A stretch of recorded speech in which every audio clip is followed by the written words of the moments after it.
அந்த கேரக்டர்ல இப்ப போலான்னு முடிவு பண்ணியாச்சு. உள்ள போனா அவர் ஒரு பெரிய கடல். புரட்சி தலைவர், மக்கள் திலகம், பொன்மன செம்மல் அவர் மக்கள் அவருக்கு வச்சிருக்கிற பேர் அவ்வளவு பெரிய பேர். அவரை பத்தி பேசினாலே புல்லரிக்கிறாங்க. ஏன்னா அவரை பத்தி தெரிஞ்சுக்க ஆரம்பிச்சு இந்த படத்துக்குள்ள போனதுக்கு அப்புறம் தான். Love you boys, love you. இன்னைக்கும் love you guys, love you மக்களே. இன்னைக்கும் நீங்க ஒவ்வொரு வீட்டுக்கு போனீங்கன்னா அவரோட புகைப்படத்தை பார்க்க முடியும்.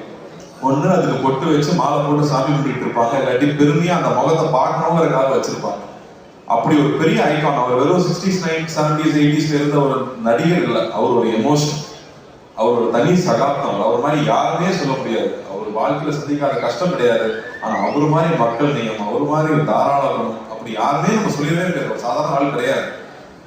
அவர் தமிழ் சினிமாவை மாத்திருக்காரு, தமிழ்நாட்டு அரசியலை மாத்திருக்காரு, எத்தனையோ பேர் வாழ்க்கையை மாத்திருக்காரு. அவர் ரசிகர்களுக்கு நல்லதே சொல்லி, நீங்க நல்லது சொன்னா கிரிஞ்சுன்னு சொல்லும் போது நான் நல்லதுதான் சொல்லுவேன், என் ரசிகன் என்ன மாதிரிதான் இருக்கணும், நல்லதை மட்டுமே சொல்லி கொடுத்து தன் ரசிகனும் என்ன மாதிரியே இருக்கணும்னு பண்ணியிருக்காரு. அவரோட ரசிகர்கள் தண்ணி அடிக்க மாட்டாங்க, தம் அடிக்க மாட்டாங்க. எப்படி அவ்வளவு இன்ஃபுளுன்ஸ்ல அவர் எடுத்துக்க முடியும் அப்படிங்கிறது ரொம்ப ரொம்ப ஆச்சரியமா இருக்கு. அவர் பாடல்கள் மூலமா அவ்வளவு விஷயங்கள் சொல்லிட்டு போயிருக்காரு. இன்னைக்கு நியாயம், தர்மம், இல்லாட்டி தன்னம்பிக்கை வேணும்னா இன்னைக்கும் அவரோட பாடல்கள் நம்ம உதாரணமா இருந்துட்டு இருக்கு. அவர் பாட்டை பாடினாலே வைரல் ட்ரெண்டு தான். அப்படி ஒருத்தர் அவர் நம்ம பண்ண போறோங்கிறது ரொம்ப ரொம்ப பயமா இருந்துச்சு.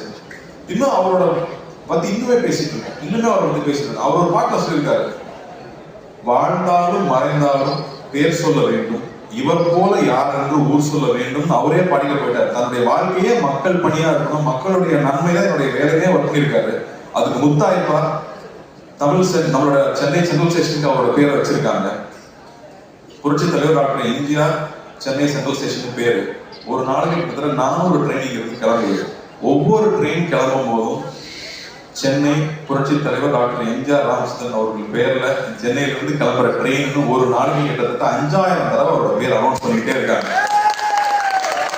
அப்படி வாழ்றதுன்னா அப்படி எப்பேற்பட்ட வாழ்க்கையா இருக்கும், அவர் எப்பேற்பட்ட மனிதரா இருக்கும். அவரை நம்ம இங்க கொண்டு வந்து சேர்க்கணுங்கிறது சாதாரண விஷயம் இல்லை. ஸோ தொடர்ந்து அவர் படங்களையே பார்க்கறது, இன்ஃபேக்ட் சிலம்பம் கிளாஸ்லாம் போய் ரொம்ப நாள் ஆயிடுச்சு. நான் தெரிஞ்சு இந்த ஷூட்டிங் டைம்ல காலையில 1 hour ஈவினிங் 1 hour ஷூட்டிங் போயிட்டு முன்னாடியும்